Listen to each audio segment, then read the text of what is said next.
국민과 국군과 함께 소통하고 공감하는 국방홍보원이 창설 69주년을 맞았습니다.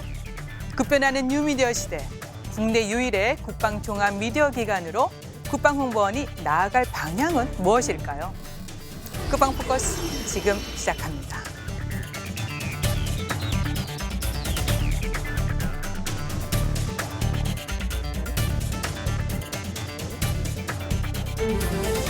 국내 유일 국방 전문 미디어 기관으로 국방홍보원이 걸어온 길과 가야 할 길은 무엇일까요?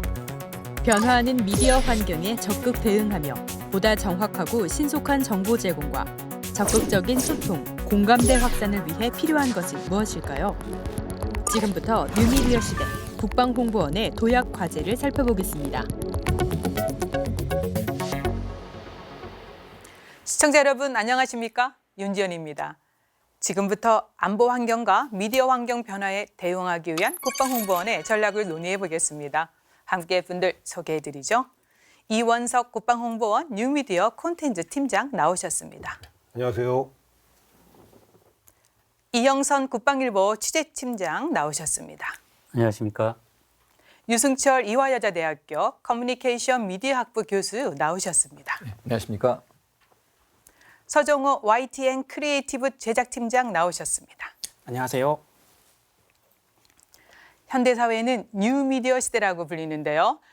뉴미디어란 무엇이고 우리들의 삶에 어떤 영향을 미치고 있는지 먼저 알아보겠습니다. 네, 유 교수님 네. 설명해 주시겠습니까? 뉴미디어라고 하면은 말씀하신 것은 현대사회에서 상당히 중요한 이슈인데요. 네. 저는 뉴미디어라기보다는 뉴어미디어라는 표현을 쓰고 싶습니다. 그러니까 뉴어라고 하면 비교급을 써 뉴어라고 했는데요. 네.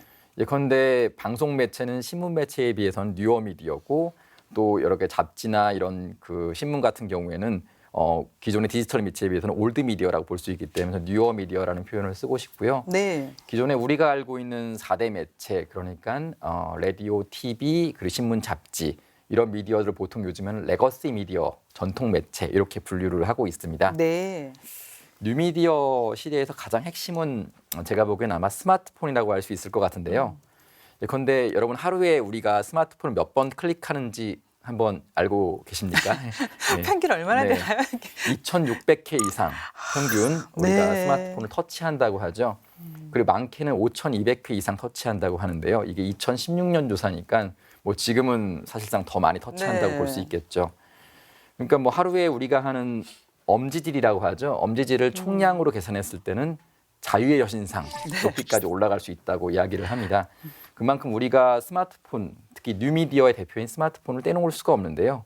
그중에서 가장 큰 화두가 바로 동영상, 소위 인터넷은 유튜브와 동의하다고 보통 이야기를 하는데요. 네. 유튜브 공화국이 된 거죠, 말 그대로. 네. 이런 동영상 매체 자체가 우리의 생활 그리고 더 나아가도 문화까지 큰 영향을 주고 있다고 해석을 할 수 있겠습니다. 네.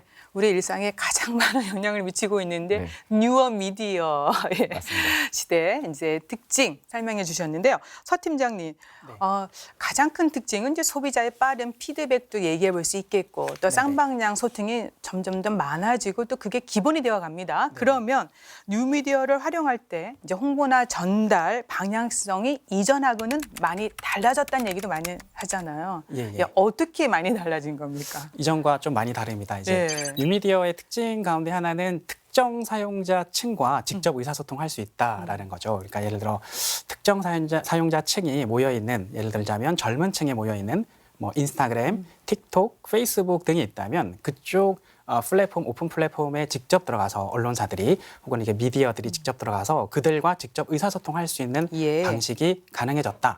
그럼으로써 쌍방향 소통이 가능해졌다라는 특징을 갖고는 있는데요.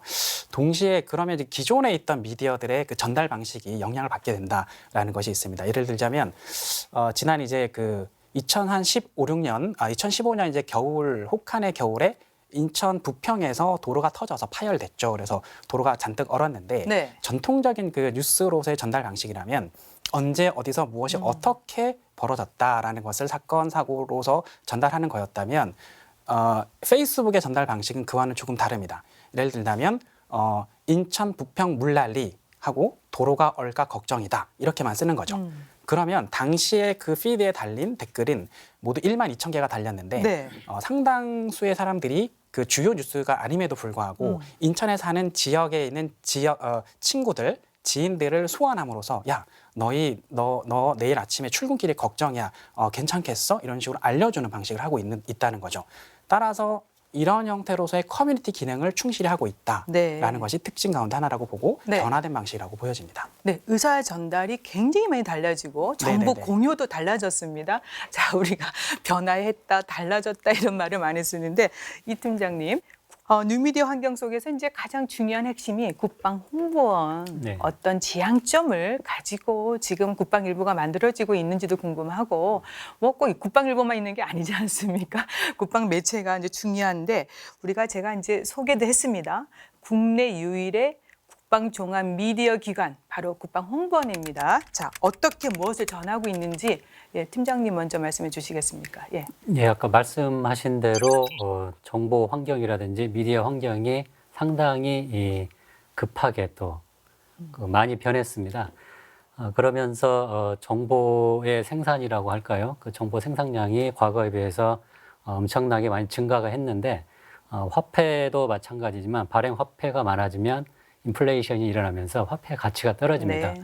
근데 저는 정보 역시 마찬가지라고 생각하는데 정보가 많아지면서 사람들이 어느 게 정말 정확한 정보이고 필요한 정보인지에 대해서 판단 기준이 많이 희미해졌다고 지금 말씀드릴 수 있을 것 같고 그러면서 언론 매체가 생산하는 정보의 정보 신뢰성이 더욱더 중요한 시대가 되지 않았나라는 네. 이런 생각을 하고 있습니다.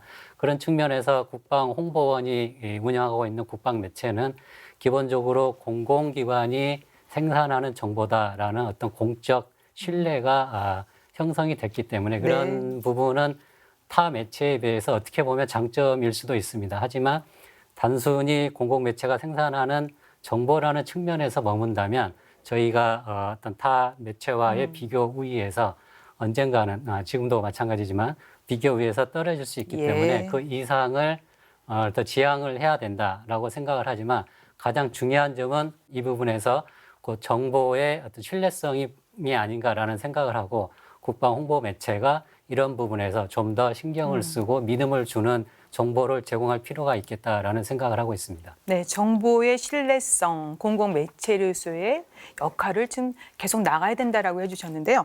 이원석 팀장님은 어떻게 보고 계십니까? 이게 사실 굉장히 중요한 말씀을 해주신 네. 거거든요. 뭐냐면은 이 앞서 이제 말씀하셨던 두 분도 계셨고 이영선 팀장도 말씀을 드렸지만은 정보가 굉장히 많아지고 있다라는 네. 거 그리고 정보를 만들어낼 수 있는 능력이 굉장히 다양해지고 많아지고 하루가 지나면 하루가 지나는 만큼 더 많은 크리에이터들이 만들어지고 예. 이런 상황에서 사실은 이제 어떤 기관의 홍보를 맡고 있는 기관에서 가장 우려하고 있는 용어 중에 하나가 뭐냐면 이제 어떤 확증 편향이라는 용어를 많이 쓴다고 합니다. 뭐냐면은 내가 믿고 싶은 걸 보는 예. 거거든요. 그러니까 다양한 정보가 있지만은 사실 정말 깊숙하게 들어가기 위해서 일반 직업인들이 직장인들이 뭔가를 하나를 깊게 파기는 쉽지 않습니다. 그런데 네. 거기에 어떤 성향과 주변의 어떤 정보들이 막 복잡하게 얽히면서 아 이게 이거야. 그러니까 나는 이거를 볼 거야라고 하는 어떤 성향들이 좀 굳어지는 그런 문제들이 말하자면 온라인상에서는 좀 이렇게 중요한 문제로 대두가 되고 예. 있습니다. 그래서 지금 말씀드린 것처럼 어쨌거나 정확하게 정제가 되고 분명한 팩트를 기반으로 해서 내용을 전달한다라는 건 굉장히 중요한 일이고 예. 그런 것들이 저희가 어떤 기관으로서 기관 매체로서 그러니까 기관이면서 매체 기관으로서 어떤 잘못된 정보가 유통이 되는 것들에 대해서는 충분히 예. 책임감을 가지고 일해야 된다라는 건 분명히 맞는 것 같습니다. 네, 뉴미디어 시대에 장단점이 분명히 있습니다. 최근에 이제 젊은 세대들이 포털 사이트보다 유튜브를 더 많이 믿고 많이 또 유튜브에 들어가는데 그래서 교수님이 말씀해 주신 대로 정보 검색을 유튜브에 하다 보니까 유튜브 공화국이다라는 말이 벌써 나오고 있는데 왜 그런지 또 사람들이 TV보다 더 유튜브에 이렇게 매료되는 게 왜 그런지요? 그런 점이 좀 여러 가지 이유가 있겠지만 좀 네. 정리를 좀 해주신다면요. 소위 그런 얘기를 들었는데요. 그 녹색의 시대가 지고 빨강의 시대가 온다라고 했는데 혹시 어떤 말인지 한번 생각해 보셨습니까? 녹색이라고 하면 네이버겠죠. 네. 요즘은 네이버의 지식인이 사실 가장 파워풀한 어떻게 보면은 플랫폼이었는데 요즘 유튜브가 지식인의 역할을 대체해 버렸습니다. 네. 또 하나의 빨강이 있는데요. 바로 넷플릭스라고 불리는 그 거인이죠. 이 두 가지가 젊은 이제 소비자들을 막 끌어들이고 있는 소위 얘기한 블랙홀 현상이라고 볼까요? 교육에서 시사, 정보, 연애까지 모두 유튜브에서 정보를 검색하는 시대가 된 거죠. 그 이유를 한번 저도 고민을 해봤는데요. 네. 일단은 첫 번째로는 텍스트 전체가 동영상화되는 거대한 흐름의 그 편승에 있는 것 같아요. 예컨대 이 젊은 세대 같은 경우에는 텍스트로 읽지를 않고 동영상이 되지 않으면 사실 이해를 잘 못하는 경향이 많습니다. 두 번째로는 사람들의 인지적 과부하라고 할까요? 예. 너무 바쁜 거죠.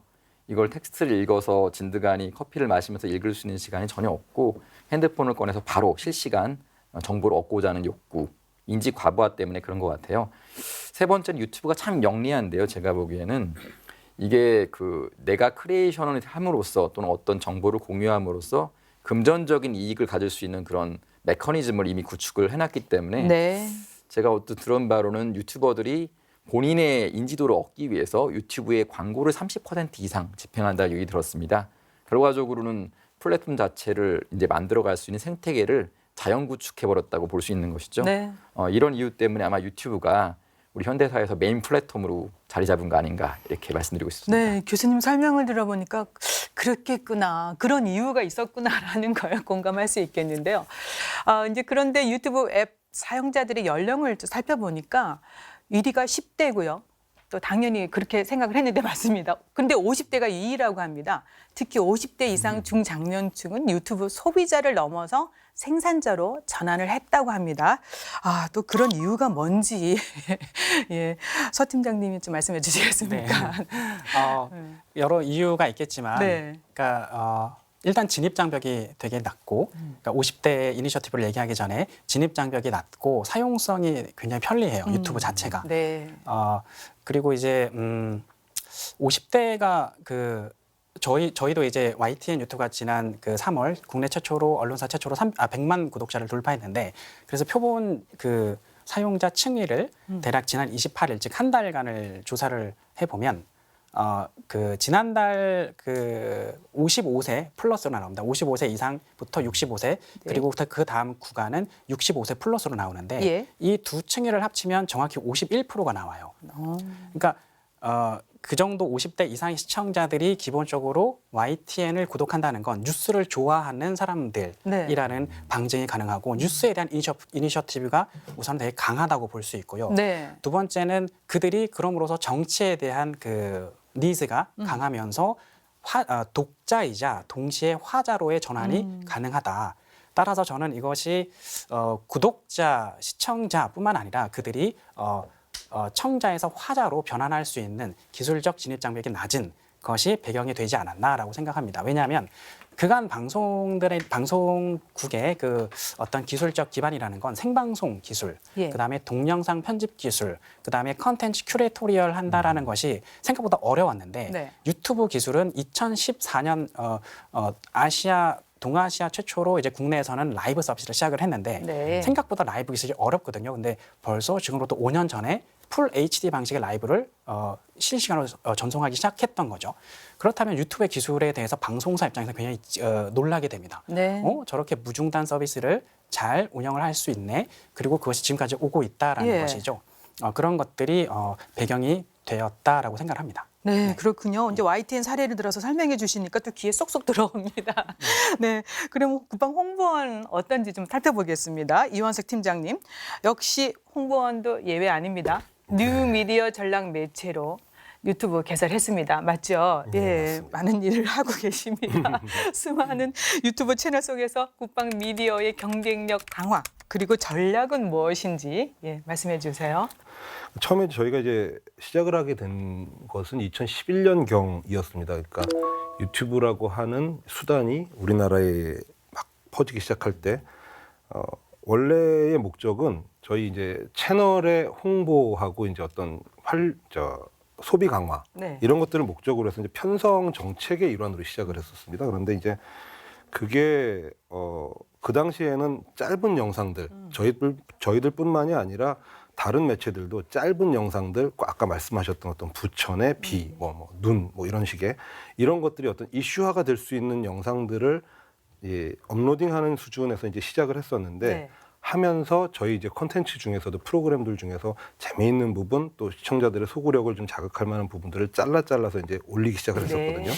이게 이제 말씀하신 것처럼 두 가지 이유에 의해서 유튜브라는 게 점점 활성화되기 시작했습니다. 그러면서 2017년부터 저희 이제 국방홍보원 자체적으로 미디어 전략실 내에 이제 저 뉴미디어 콘텐츠 팀을 운영을 하면서 이제 2018년에 정식으로 예산과 인력을 투입을 하면서 나름대로의 어떤 콘텐츠를 확보해 나갈 수 있는 방안을 만들고 자매체를 홍보하고 자체적인 뉴미디어 콘텐츠를 생산해내고 이런 식으로 해서 소비 활성화를 하게 된 거죠. 이렇게 해서 봤을 때 가장 큰 차이점을 말씀을 드리면 우선은 과거의 TV는 아무래도 일방향성으로 정보가 전달이 될 수밖에 없거든요. 근데 말씀하셨던 것처럼 어떤 면에서 뉴미디어 사회에서는 좀 어떤 맹점, 과거의 맹점, 그러니까 그만큼 커뮤니케이션이 굉장히 중요해졌다는 거고요. 내가 이렇게 한 거에 대해서 즉각적으로 반응을 받을 수 있고 거기에 대해서 나의 주장을 더 밀고 나가거나 아니면 좀 더 수정을 하거나 이런 것들이 가능하다라는 즉흥적인 식으로 해서 어떤 이 뉴미디어 사회가 이제 뉴미디어 콘텐츠 사회가 굉장히 발전하고 있는데 거기에 발맞춰서 저희도 이제 국방 홍보라는 부분들을 어떻게 이야기를 할 것인가를 노력을 하고 있는 것이다. 말씀을 드릴 수 있습니다. 그런 설명을 들으니까 이제 그것이 경쟁력 강화를 위해서 이제 시도를 했고, 그러면은 그런 전략이 좀 잘 먹히고 있는지요 또 궁금해지고요. 물론 그럴 것이라 생각은 합니다. 그렇다면은 국방홍보원의 이제 유튜브를 통해서 구독자는 정말 어느 정도일까? 현황 한번 조사해 보셨습니까? 그 나름대로 어떤 노력을 통해서 지금까지는 어느 정도의 성과를 좀 거두고 있다라고 생각을 하고 있습니다. 컨텐츠적인 측면으로만 봤을 때는 어떤 홍보의 개념, 아까 말씀드렸던 일방적인 홍보의 개념에서 어떤 공감이라는 개념으로 바꿔서, 그러니까 뭐냐면 이제 직관적이고 감성적으로 다가갈 수 있는 컨텐츠들을 만들어내고 또 정서적인 거리감을 좁히고 또 어떤 일방적인 어떤 정책에 대한 소개라든가 이런 것보다는 재미라는 어떤 포장을 더해서 콘텐츠를 만드는 결과 현재까지 조회수 그리고 구독자 수에서는 굉장히 꾸준한 상승을 좀 얻었다라고 말씀을 드릴 수 있을 것 같습니다. 소통도 강화됐고 또 게다가 이제 흥미까지 이제 가미해서 국방 매체가 활성화되고 있습니다. 그래서일까요? 반가운 소식이 있었습니다. 지난해입니다. 정부 산하기관으로 최초입니다. 국방홍보원이 유튜브에서 이제 본사로부터 상을 받았는데 그 실버 플레이 버튼 상이잖아요. 다시 한번 축하드리고요. 이 이후에도 꾸준히 구독자가 증가됐는지 팀장님 상황이 어떻습니까? 작년 이맘때, 작년 한 3월경이었었습니다. 3월이요? 저희가 이제 이 구독자 10만 명을 돌파해서 유튜브 쪽에서 이제 10만 명이 돌파하면 실버 플레이 버튼이라는 상을 준다. 그래서 연락이 왔습니다. 국가기관 혹은 공공기관으로서는 사실은 뭐 그동안에는 없었던 기록이다라고 얘기를 해줘서 어떤 성취감 같은 것도 작게 느껴봤습니다. 근데 이제 그때까지의 구독자는 그 2018년 3월 기준으로 이제 13만 명 정도가 됐었습니다. 그리고 그 시간에서 한 1년 정도가 조금 더 흘러서 현재는 한 26만 명 정도로까지 성장을 한 상태입니다. 그리고 이제 저희가 여기서 구독자만 가지고 이제 의미를 두는 것은 아니고 갖가지 통계들을 쭉 내봤습니다.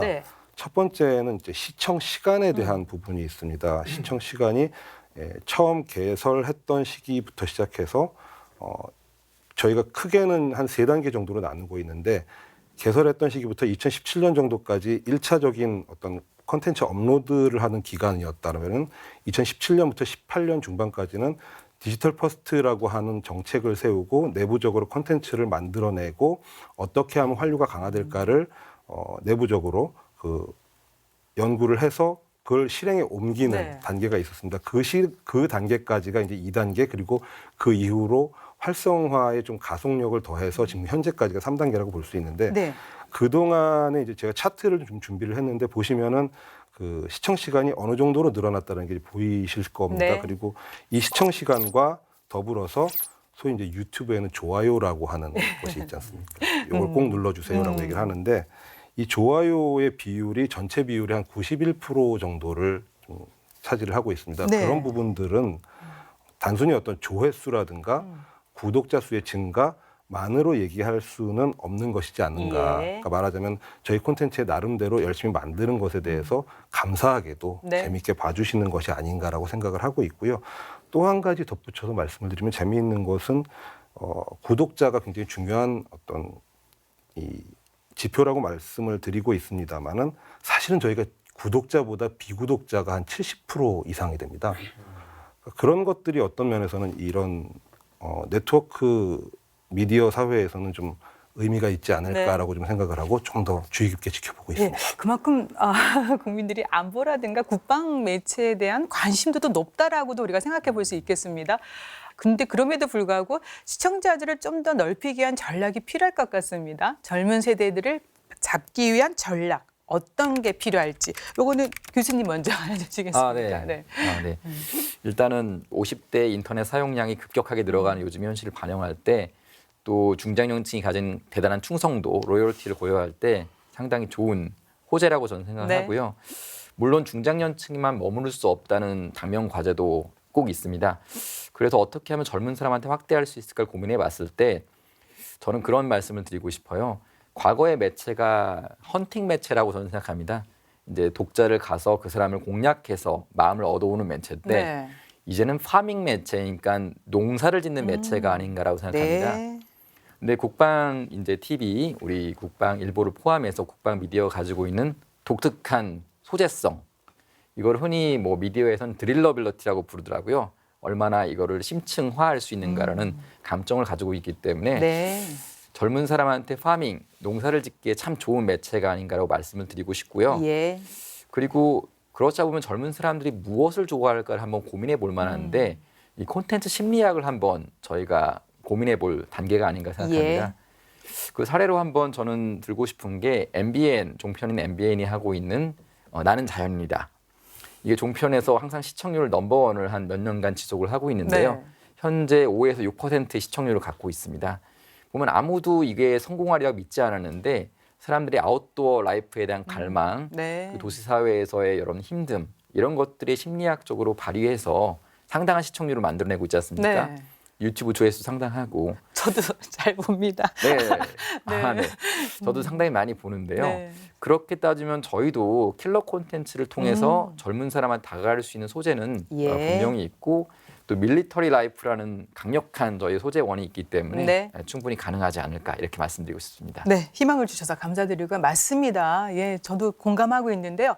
조금 더 덧붙여 주시면 어떨까요, 팀장님도요. 네. 지금 유튜브에 대한 말씀을 하시니까 생각나는데 이제 국방에 관련된 홍보도 하나의 소식, 즉 예. 뉴스이기 때문에 뉴스에 대한 그 소비를 좀 생각해 볼 필요도 있다고 봅니다. 지난 2017년부터 2019년까지의 비교를 보면 그 국내 이제 유튜브 사용자의 순증은 수백만 명에 그치거든요. 그런데 뉴스 소비에 대해서는 약 3배 가까이 증가합니다. 이것이 네. 국내 유튜브 코리아의 설명이기도 하고요. 따라서 뉴스에 대한 이니셔티브는 여전히 유효하다. 그렇기 때문에 이제 그러한 전제를 깐 다음에 젊은 층에 대해서 그렇다면 소구를 어떻게 할 것인가에 대한 플랜은 첫 번째는 이제 그 과거에 이제 마셜 맥클런은 연극의 30분이 TV의 3분과 같다라고 얘기했고 오늘날에는 TV의 3분은 모바일의 3초와 같다고 예. 그 비유해서 볼 수 있거든요. 젊은 층은 뉴스에 대한 소비에 대한 니즈는 분명히 있을 거라고 전제했을 때 그들에게 거두절미하고 본론부터 시작해야 되는 문법의 활용. 두 번째는 내가 모두에게 말하고 있지만 특별히 당신에게만 말하고 있어라는 네. 자연스러운 말 걸기. 이와 같은 언어, 즉 문법의 구사가 젊은 층위를 보다 더 유튜브, 국방 홍보에 관련된 유튜브로 유입시키는데 전략이 되지 않을까 그렇게 봅니다. 네, 두 분 말씀이 굉장히 와닿습니다. 그래서요, 팀장님, 이원석 팀장님. 근데 이제 우리가 젊은 층을 더 끌어들이기 위한 여러 가지 이제 방법을 고민하고 계실 텐데 최근에 또 좋은 뉴스가 이제 장면들이 일가후에 휴대폰이 사용 가능해졌지 않습니까? 그런 거를 잘 활용하면은 좋지 않을까 싶은데 혹시 그렇게 변화에 발빠르게 대처하는 어떤 전략 짜고 계십니까? 네, 그 굉장히 저희한테는 중요한 부분이고요. 그렇죠. 네. 또 정책 고객 혹은 뭐 이런 용어를 굳이 쓰지 않더라도 국방 매체에서 나가는 콘텐츠들의 가장 큰 수혜자는 분명히 군 장병들이 돼야 되는 것이 맞습니다. 네. 그리고 이제 그 말씀하셨다시피 최근에 어떤 휴대폰 사용이라든가 뭐 어떤 일과 후의 어떤 외출 외박이라든가 굉장히 많은 변화가 있었습니다. 저희가 거기에 대해서 좀 중요하게 생각하는 부분 중에 하나는 이것이 어떤 차원에서 이루어지는 것인가. 예. 그러니까 이것이 어떤 또 어떤 어느 시간대에 어떤 식으로 휴대폰을 이용을 하는가 이런 부분들에 대해서 좀 더 민감하게 받아들여야 되지 않을까. 네. 이 장병들이 실제로 휴대폰을 사용할 수 있는 시간은 사실은 24시간 중에서 굉장히 제한돼 네. 있거든요. 그 시간을 이제 나는 무엇을 위해서 이 시간에 이것을 소비하겠다. 여기에다가 내 시간을 투자하겠다라고 하는 그런 관점에서 받아들여야 된다라고 네. 생각을 합니다. 그래서 아까 말씀드렸다시피 교수님께서도 말씀하셨지만은 뭔가 이렇게 보고 내가 뭘 이렇게 공부할 수 있는 시간이 없습니다. 그럼 그 시간 동안에 또 내가 공부를 해서 알 수 있는 것도 한정돼 있거든요. 이를테면 내가 엔진 오일을 갈기 위해서 아니면 빨리 떡볶이를 맛있게 만들어야 되는데 네이버에서 뭐 막 찾아가지고 이렇게 할 수 있는 시간은 없다라는 네. 거예요. 근데 유튜브라는 이 독특한 이 구조는 바로바로 찾아볼 수 있고 직관적으로 따라할 수 있는 그러니까 그런 것들이 분명히 저희 쪽에도 예. 장병들에게도 존재할 것이다라는 게 첫 번째고요. 네. 또 한 가지는 이제 장병들은 사실은 국민이다.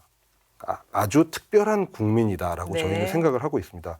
인생의 굉장히 긴 시간 중에서 한 일정 부분을 여기에서 어떤 국가를 위해서 봉사를 하고 거쳐가는 국민이기 때문에 이분들의 생각이 그렇다고 해서 완전히 다른 생각이라야 하느냐, 이분들의 관심사가 완전히 다른 것이라고 생각하느냐, 그렇지 않다라고 네. 본다라는 거고요. 그래서 그런 부분들을 종합해서 아까 말씀하셨듯이 저희는 제가 말씀을 드리려고 그러는데 먼저 말씀을 하시더라고요. 농부의 마음으로 프로그램을 네. 만들고 있다. 그리고 이제 그런 농부의 마음으로 씨를 뿌리고 피를 뽑고 하면서 잘 만들어진 논을 만들어주면 거기서 뭔가 이제 또 과실이 네. 떨어지지 않겠나 이렇게 생각을 하고 있습니다. 예, 계속해서 슬기로운 방안을 도출해냈으면 좋겠고요. 혹시 교수님 덧붙일 거 있으십니까? 네. 제가 일단은 네. 먼저 뺏어가서 죄송하고 좀 농부의 네. 마음으로 만드는 것에 공감을 네. 많이 하고 있고요. 일단은 그 장병들이 핸드폰을 사용한다는 것은 저희한테 큰 좋은 이슈인 것 같아요. 예, 저희한테 좋은 이슈인데 그런데 장병들이 핸드폰을 사용한다고 과연 우리 국방 콘텐츠를 소비할 것인가는 또 퀘스천 마크로 남아 있거든요. 하나의 기회인 게 유튜브를 보는 사람들이 어떤 콘텐츠를 소비할까를 한번 전체적으로 그림을 그려볼 필요가 있는데요. 네. 의외로 사람들이 연애 콘텐츠뿐이 아니라 생산성 콘텐츠, 일종의 프로덕티비티 콘텐츠라고 하죠. 이런 거에 소비가 상당히 많아요. 예. 그 지속 시간도 상당히 많고 군에서 오래 있는 군에서 생활하는 우리 장병들이 과연 그 자기한테 스스로 효용이 되는 콘텐츠는 생산성 콘텐츠가 아닐까 생각이 들어요. 그런 의미 우리가 좋은 콘텐츠를 제공했을 때 그에 충성도도 충분히 예. 높일 수 있다고 저는 생각합니다. 네. 그러니까 장병들 눈높이에 맞춘 그런 콘텐츠 개발이 필요하다라는 네, 네. 말씀이십니다. 이렇게 이제 모바일 플랫폼은 접근성이 쉬운 만큼 신속한 업데이트 또 흥미로운 영상 구성이 매우 중요합니다. 하지만 정부기관 운영 매체의 경우 또 채널의 경우는 한계가 있습니다. 국방TV만의 경쟁력 확보와 보다 다양한 연령층 흡수를 위해서 필요한 것은 무엇일까요? 네, 교수님 마저 답변 주시겠습니까? 네. 한번 좀 말씀드리면은 일단은 그 모바일 텔레비전, 뭐 신문, 잡지를 통틀어서 콘텐츠가 왕이다는 거는 맞는 것 같아요. 네. 문법이 다를 뿐이라고 저는 생각합니다. 예컨대 제가 어떤 킬러 콘텐츠를 만들었을 때 어떻게 다양한 형식으로 문법을 바꿔서 독자에게 다가갈 수 있느냐가 핵심이고 예. 그러기 위해서 저희가 모바일에 중심을 두는 것보다는 콘텐츠의 본질에 대해서 고민해 보는 게 가장 우선이라고 저는 생각을 하고요. 네. 그리고 일단은 저희는 공적 기관이기 때문에 사적인 상업 콘텐츠와는 비교성을 가지는 거는 저희가 이해를 해야 될 것 같습니다. 뭐 당연히 동일선상에서 경쟁을 할 수는 없는 거고요. 예. 그러기 위해서는 앞서 말씀드린 소비자 연구가 중요한데 소위 말하는 이런 그 A/B 테스팅이라고 보통 합니다. 뭐 A와 B를 비교해서 어떤 콘텐츠가 어떨 때 더 활성화가 되는지를 저희가 리서처의 마음으로 네. 연구하는 것이 상당히 중요할 거라고 생각하고요. 앞서 말씀드린 것처럼 장기간의 시간을 두고 젊은 콘텐츠, 예. 젊은 독자들을 어떻게 개발할 수 있을까를 고민할 지점이라고 생각합니다. 그러니까 경쟁이 심화되고 있지 않습니까? 뉴미디어 맞습니다. 환경이 예. 변화됨에 따라 살아남기 위해서 많은 전략이 필요한데 이제 많은 이야기를 해주셔서 이제 필요한 건 아마 지금 두 분께서 메모하고 네. 계시는데 콘텐츠가 이제는 말을 할 때 알리고 싶은 것을 알리는 콘텐츠 제작도 중요하지만 또 다가올 수 있게 하는 궁금하게 하는 그런 콘텐츠 제작이 필요하다는 얘기를 많이 하는데요. 서 팀장님, 그래서 국방 매체가 그러한 콘텐츠 개발을 위해서 뛰어넘어야 할 어떤 한계점이 있을 겁니다. 저도 전략 좀 주십시오. 네. 예. 유 교수님 말씀에 100% 동감하는 것이 그 소비자 조사가 되게 중요하다고 봅니다. 그러니까 이게 온라인에서의 수용자 의식 조사를 우리가 해볼 필요가 있다. 물론 했을 수도 있고요. 안 했다면 해야 될 필요가 있다고 보는 것이, 그러니까 우리가 국방 매체가 가지고 있는 온드 미디어, 그러니까 우리가 네이티브 웹이라고도 하고 네이티브 웹 앱이라고 흔히 부르는 혹은 그 데스크탑 같은 것들이 있는 온드 미디어에 대한 사용자들의 의식 조사, 나아가서 주요 소셜 미디어 플랫폼이라고 부를 수 있는 뭐 페이스북일 수도 있고 유튜브일 수도 있습니다. 네. 그와 관련된 로그 데이터를 가지고 와서 의식 조사를 해 보면 우리의 주요 타겟이 어떻게 되고 우리의 그 주로 이제 아까 말씀하셨듯이 비구독자가 70% 들어온다 이런 식으로 이제 계속해서 네. 인사이트를 얻고 있으신데 이와 같은 부분을 1차적으로 계속해서 강화해야 될 필요가 있다라고 보여지고요. 예. 두 번째는 이제 그렇다면 이제 레거시 기존에 있던 미디어를 어떻게 활용할 것인가의 논의로 자연스럽게 넘어가게 될 텐데 레거시와 뉴미디어에 대한 전략을 짜실 때 서로 공진화하는 형태를 짜면 됩니다. 가령 방송이라는 케이블 TV는 방송이라는 그 규제 산업으로 묶여 있는 상태에 플러스 24시간이라는 시간의 한계가 있죠. 네. 근데 유튜브라는 것은 시간과 공간의 한계를 뛰어넘기 때문에 해당 프로그램이 끝났을 때 라이브 토크쇼를 이어갑니다. 혹은 뭐 타사에서 하고 있는 댓글 읽기를 또 이어갑니다라는 식으로 그것에 대해서 클러스터를 갖고 있는 소비자층을 더 우리의 커뮤니티화시키는 네. 전략이 필요하지 않을까 그렇게 보고 있습니다. 네.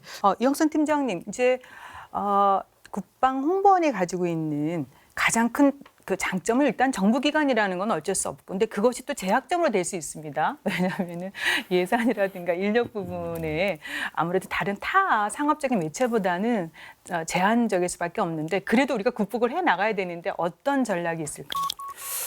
그 말씀하신 부분이 맞습니다. 사실 국방 매체라는 것은 이제 외부에서 보면 예산이나 아니면 조직 그 안정성 측면에서 저희가 이제 매출의 압박이었기 때문에 상당히 부러워하는 시각이 있는 것도 사실입니다. 네. 그렇지만 역으로 생각하면 저희가 이제 외부 일반 매체와 같이 적응력이라든지 유연성 측면에서는 또 상당히 떨어질 수밖에 없거든요.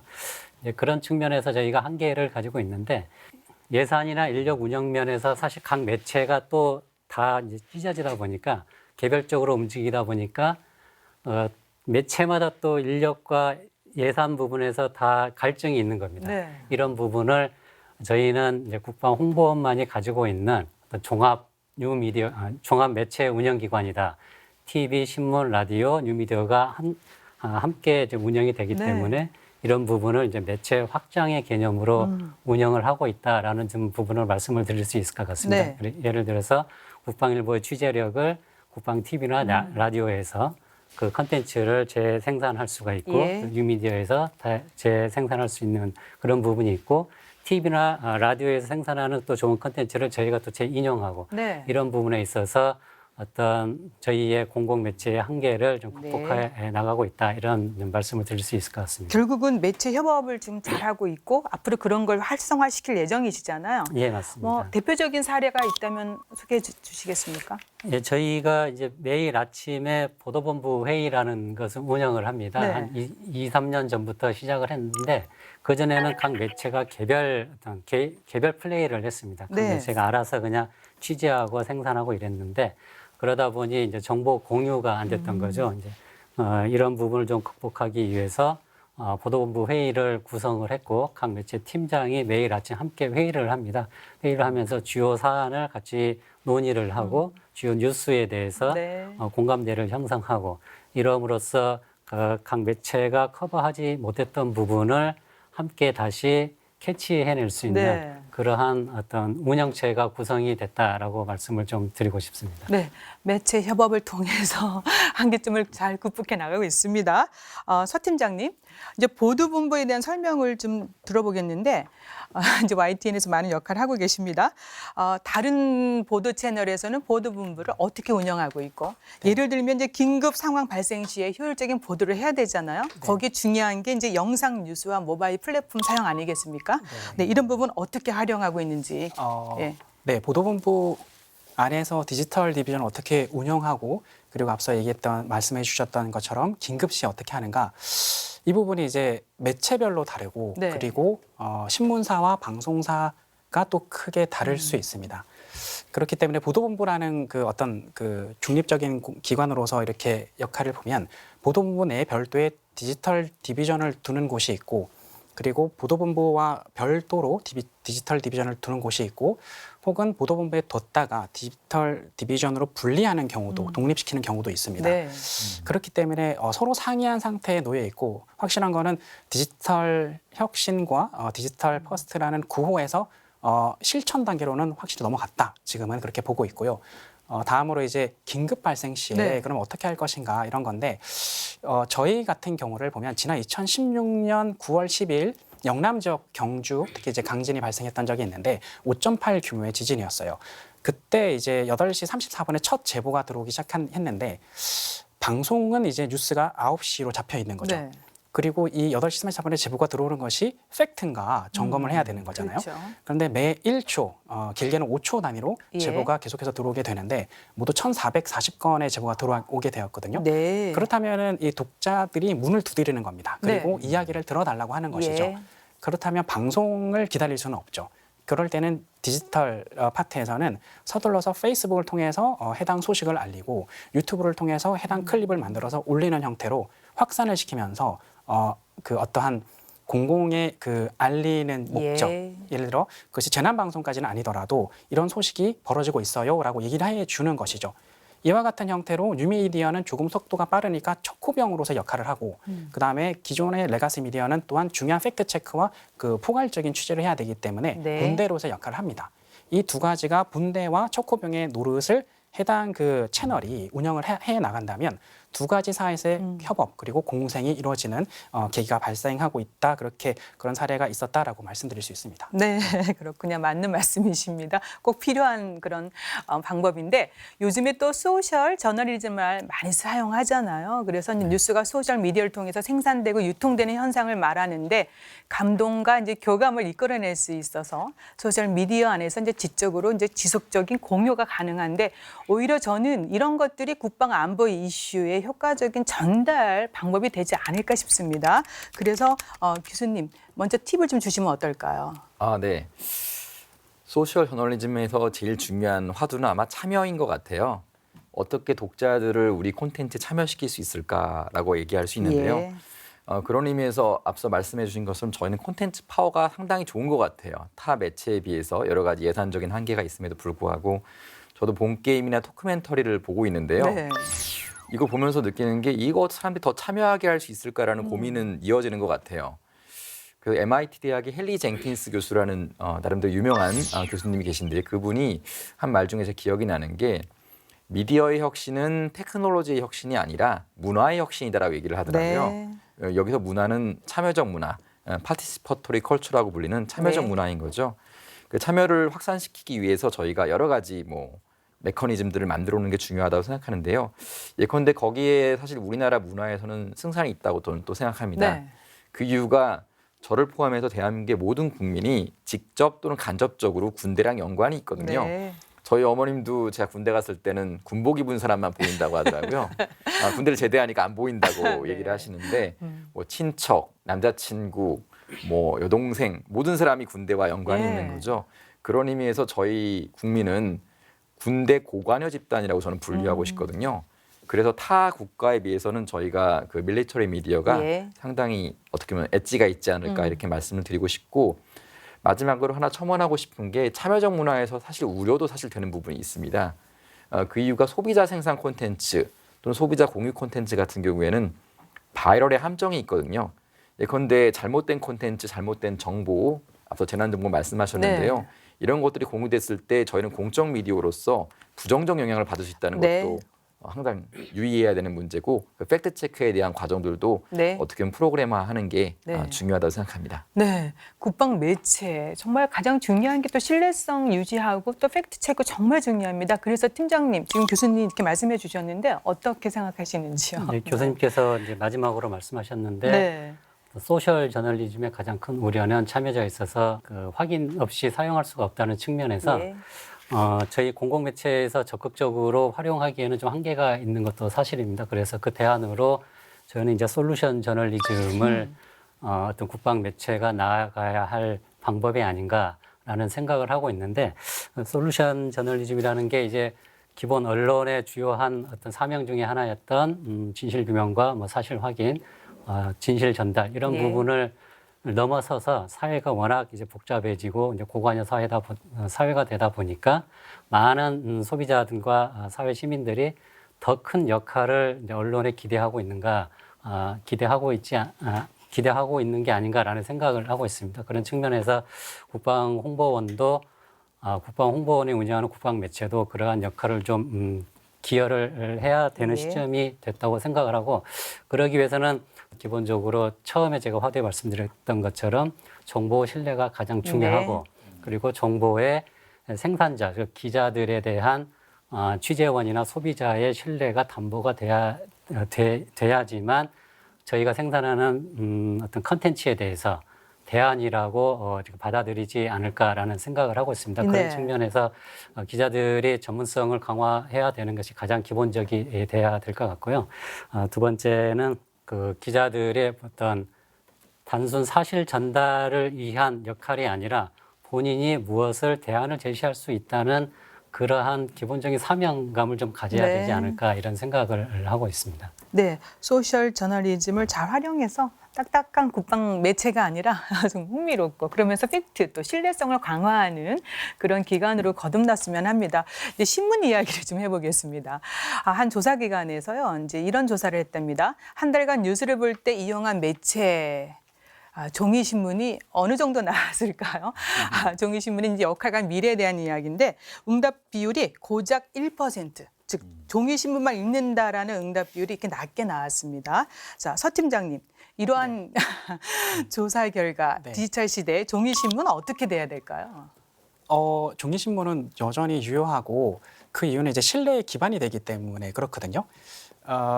뉴미디어가 중요합니다만 기본적으로 우리는 이게 종이 신문 내지는 그것이 방송이던 무엇이든 간에 그것이 첫 번째 자아입니다. 어찌 되었던 간에 그것이 두 번째 자아로 성장하는 과정에 있다라는 것은 성장을 어떻게 확장시키는가에 대한 기술은 해당 그 브랜드나 그 온드 미디어가 해야 할 역할이라고는 네. 보는데 그렇기 때문에 우리의 첫 자아를 무시하고 갈 수는 없어요. 또 하나는 두 번째는 이제 그 두 번째 자아 이전에 첫 번째 자아가 되고 있는 신문 매체로서 어떤 신뢰도를 계속해서 구축할 것인가 또 다른 숙제. 아까 팀장님 말씀하셨던 대로 기자들의 전문성 강화, 언론의 어떤 그 사실관계 확인, 뭐 공익성, 공공성, 공정성 등과 같은 것은 또 다른 이슈거든요. 네. 뉴미디어와. 그렇기 때문에 이것은 언제나 유효하다고 보고요. 예. 우리가 과연 종이 신문이나 기존 그 첫 번째 자아가 되고 있는 매체를 그냥 버릴 것인가? 그 논의는 굉장히 위험한 논의라고 저는 네. 보고 있기 때문에 이것을 어떻게 쉬프트 시키는가가 바로 디지털 트랜스포메이션, 즉 DT 전략이라고 부르는 것이고요. 이 부분이 해당 매체에서 어떠한 기관, 어떠한 부서에서는 여실히 들여다보면서 잘 DT해야 되는 분이 된다라고 보고 있기 때문에 저는 그 여전히 그 신문 매체는 네. 유효하다, 필요하다라고 보고 있습니다. 네. 디지털 시대의 신문, 즉 종이 신문을 많이 안 읽지만 그럼에도 불구하고 이게 네. 중요하다 얘기해 주는데 네. 이제 전략이 또 필요할 것 네네네. 같습니다. 네, 이 팀장님 지금 국방일보를 담당하고 계시고 또 팀장님이십니다. 많은 고민이 있을 것 같은데 하지만 이런 응답 비율을 본다면 국방일보도 피할 수 없는 파고에 부딪혀 있습니다. 그래서 어떠한 대책과 계획을 가지고 계시는지요? 지금 뉴미디어라는 것은 상당히 이 정보의 뭐 신속성이나 확장성 측면에서 분명히 장점이 있습니다. 네. 그런데 사실 이 기반 매체가 기반이 무너지면 정보를 생산하는 데 있어서도 지금과 같은 어떤 종합적인 정보 생산이 안 되고 그냥 그 많이 보는 뉴스, 소비자가 좋아하는 뉴스만 생산할 수밖에 없는 네. 그런 상황이 오지 않을까 이런 좀 우려가 있습니다. 그런 측면에서 우리 국방 매체도 어떤 기반을 튼튼히 가지고 가면서 네. 뉴미디어 정책을 접목하는 게 필요하다 이런 생각을 가지고 있고 올 4월부터 이제 병사들에게 휴대폰이 허용이 되면서 저희도 이제 피할 수 없는 당면이 된 것은 맞습니다. 네. 그러면 이제 국방일보가 이 변화된 환경에 어쨌든 적응을 해야 되는데 어떻게 할 것인가 저희도 고민이 많습니다. 네. 지금 속보 체계도 구축을 했고 그리고 온라인 컨텐츠 차별화를 위해서 다양한 컨텐츠 제재를 지금 생산해내고 또 탑재하고 있고 뭐 이러한 시도를 하고 있는데 가장 근본적인 것은 아까 서두에 말씀드렸지만 독자 신뢰가 가장 중요하다. 국방일보 기자들이 생산해내는 기사에 대해서는 믿고 볼 수 있다라는 네. 어떠한 그러한 연대감을 좀 형성하는 게 좋을 것 같고 두 번째는 기자 브랜드화를 통해서 이 전문성이 강화된 이 기자가 쓴 기사는 일반 기사와 다르다라는 이러한 인식을 좀 심어줄 필요가 있어 보입니다. 그래서 네. 기자들에게 항상 특정 분야를 좀 더 집중적으로 공부를 하고 네. 그 전문성이 가미된 기사를 썼으면 좋겠다라고 요구를 하고 있는데 이런 부분이 사실 저희가 타매체에 비해서 장점이 가지고 있는 게 어쨌든 군 정보라든지 네. 군부대의 접근성이라든지 상당히 유리한 면이 있거든요. 네. 이러한 어떤 유리한 환경을 잘 이용해서 빨리 저희들만의 고유한 어떤 아이덴티티라고 해야 될까요? 그런 부분을 구축하는 게 어떤 이 험난한 미디어 시대를 개척하는 데 도움이 되지 않을까 저는 이렇게 생각을 하고 있습니다. 팀장님 역할이 매우 중요합니다. 아니 근데 요즘에 뭐 저 국방일보 뭐 보면은 예전보다 그 예전이 어딘지 모르겠지만 참 읽으면 읽을수록 재밌고 잘 넘어가더라고요. 이거 저만 그런 건지 모르겠습니다만 그리고 지금 아까 이제 설명해 주셨는데 매체 또 협업 지금 하고 있지 않습니까? 네네. 신문하고 이제 방송 PD 간의 콜라보레이션을 지금 하고 계시는데 그래서 이제 이전하고 그런 콜라보레이션을 했을 때 취재 분위기라든가 결과물이 어떻게 확 달라졌는지 이것도 말씀해 주시겠습니까? 사실 이제 그 협업 체계를 운영을 하면서 네.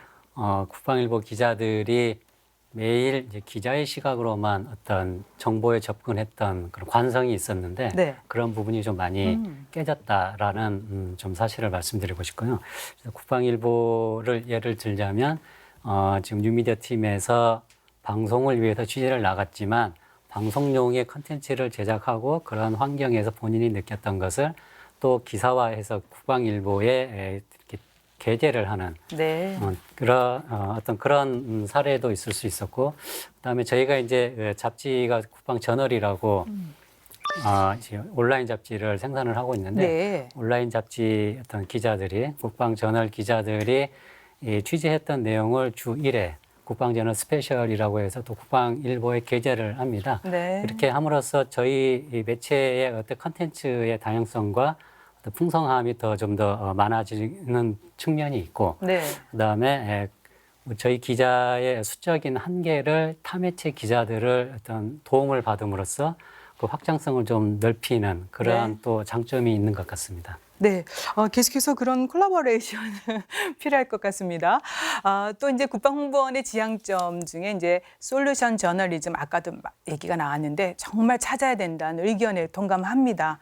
그래서 국방홍보원이 솔루션 저널리즘을 거듭나기 위해서 꼭 필요한 게 뭔지 조언을 좀 더 듣겠습니다. 서 팀장님 말씀해 주시겠습니까? 네. 솔루션 저널리즘이 이제 문제를 기존 이제 언론사가 던지는 것에서 그것을 이제 끝까지 지켜볼 수 있다라는 역할로서의 그 중요성이 강화되는 것이기 때문에 지금 시대에 굉장히 중요하다고 보여집니다. 네. 그렇기 때문에 이제 지금 팀장님 말씀하셨던 것 같이 국방홍보원에서 특히 이제 국방일보에서 솔루션 저널리즘을 하겠다는 의지는 시대적으로 굉장히 좋고 그리고 독자들에게도 필요하다라고 네. 보여집니다. 다만 이것이 이제 그 홍보원의 차원에서 그 솔루션 저널리즘이 지향해야 되는 바는 무엇인가 하면 크게는 저는 이제 브랜드 저널리즘까지 가야 된다고 봅니다. 그러니까 솔루션으로 해결했다는 건 결국 사후 AS까지 전체적으로 포괄적으로 가겠다는 건데 그것은 무엇인가 결국 매체의 영향력 확대라고 보고 있거든요. 예. 그렇기 때문에 솔루션 저널리즘 이후에는 결국 브랜드 저널리즘으로 갈 수 있는 방향을 찾는 것도 좋겠다라고 봅니다. 네, 굉장히 좋은 말씀이십니다.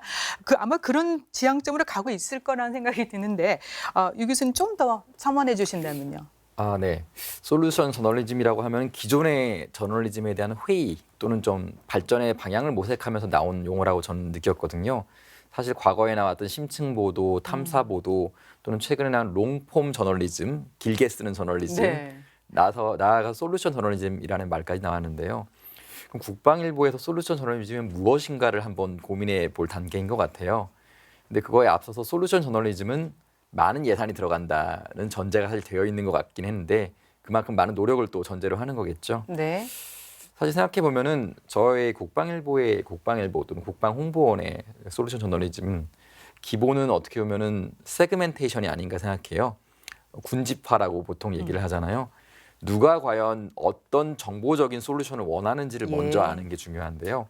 쉽게 생각해보면 일반 군 장병들 그리고 직업군인들, 뭐 하사관, 장교 포함해서요. 그리고 군무원들 이 사람마다 원하는 솔루션은 사실 다를 것 같아요. 네. 저희가 특수 매체이다 보니까 그 솔루션을 찾기에 앞서서 그 세그먼트들이 뭘 원하는지를 먼저 고민하는 게 중요하고요.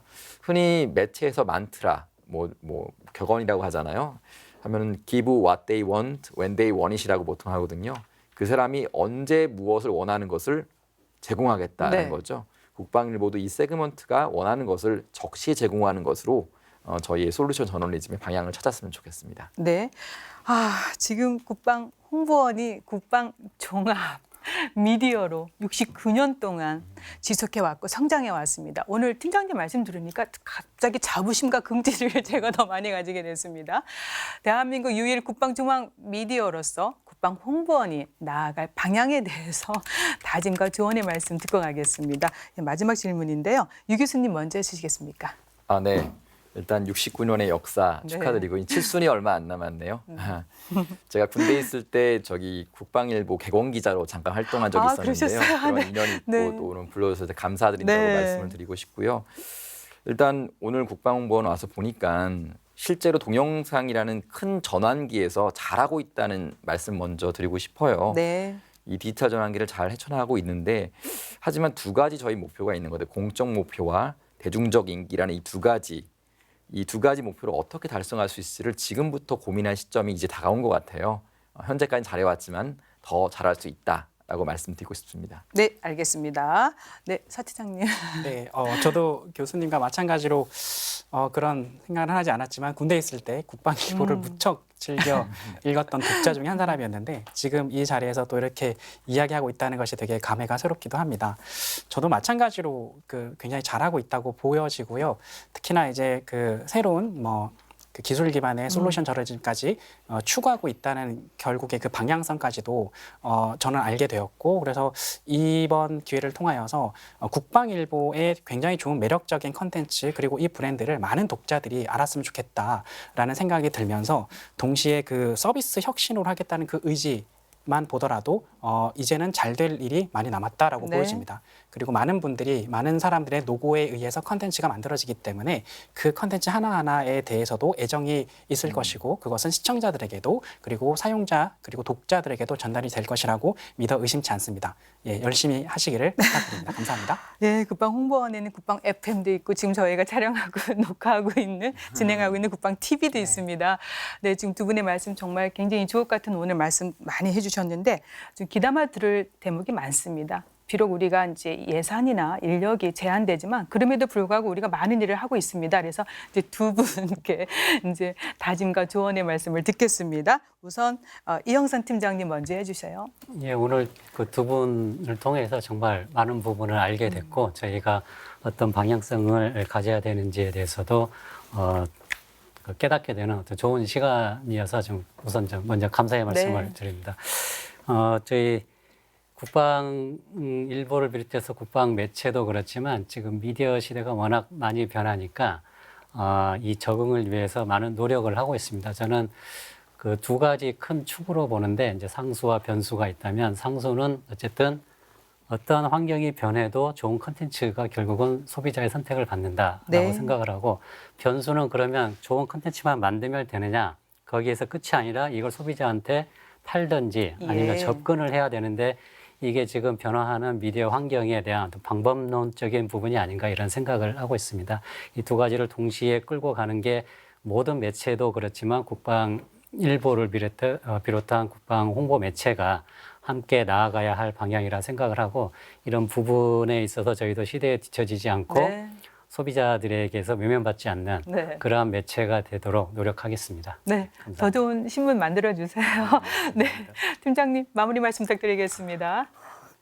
우선은 너무 좋은 말씀들을 많이 들어서 다시 한번 또 원론적인 것부터 다시 한번 생각을 해보게 되는데 가장 중요한 부분들은 그런 것 같습니다. 냉정하게 일단 현실을 좀 판단해봐야 된다. 그리고 저희가 어떤 국방을 홍보하는 매체이기 때문에 국방 홍보원입니다. 그런데 이제 그런 어떤 홍보의 개념을 어떻게 잡아갈 것인가 아까 앞서서 잠시 말씀을 드렸습니다만 어떤 공감 그리고 어떤 공유 공감이라는 차원에서 좀 더 이렇게 느낄 수 있는 직접적이고 직관적으로 느낄 수 있는 어떤 그런 부분들을 함께 발굴해 나가는 것이 우선 중요하지 않겠나라고 예. 생각을 하고요. 그런 것들이 어떤 단순히 어떤 행정적인 어떤 목표만을 떠나서 실질적으로 실리적으로 이렇게 모든 사람들에게 다가갈 수 있도록 하는데 저희가 많은 노력을 해야겠다라는 생각을 했고 네, 또 하나는 이제 그 말씀 들으면서 그런 생각을 해봤습니다. 그러니까 타 매체에서는 이미 어떤 온라인 기반의 플랫폼상에서의 콘텐츠를 이 전통적인 TV라든가 이런 쪽으로 해서 활용하는 경우들이 많이 있죠. 예. 이를테면 뭐 영수증이라는 프로그램도 있었고 쇼터뷰라고 하는 프로그램도 있었고 그런 것들은 어떤 아이디어의 한계가 굉장히 없어졌다라는 생각입니다. 지금 과거와 다르게 지금 과거에는 TV는 TV대로의 어떤 문법이 있고 형식이 있기 때문에 이렇게 해야 돼라고 생각했다면 이제는 그런 것들을 좀 냉정하게 생각하고 다시 한번 반성하면서 경각심을 가지고 깨나가야 되는 부분이 아닌가라는 것들을 많이 생각했고 그 부분에 대해서 앞으로 노력을 하도록 하겠습니다. 네, 계속해서 애써주시고요. 뉴 미디어 시대 대국민 소통과 공감에 최선을 다하고 있습니다. 국방 홍보원 계속해서 응원하겠습니다. 하지만 지금 저희가 논의한 이런 내용들을 좀 잘 이렇게 녹아내서 더욱더 국방 신뢰도와 또 팩트 중심이면서 또 콘텐츠 개발을 좀 잘해 주셨으면 합니다. 네, 또 두 분 말씀 오늘 잘 들었습니다. 고맙습니다. 네, 감사합니다. 뉴 미디어 시대 고객 중심의 서비스 혁신으로 새롭게 도약할 국방홍보원의 미래를 기대해보면서 함께하신 국방포커스 오늘 여기서 마치겠습니다. 시청해주셔서 감사합니다. 다음 주에 다시 찾아뵙겠습니다. 안녕히 계십시오.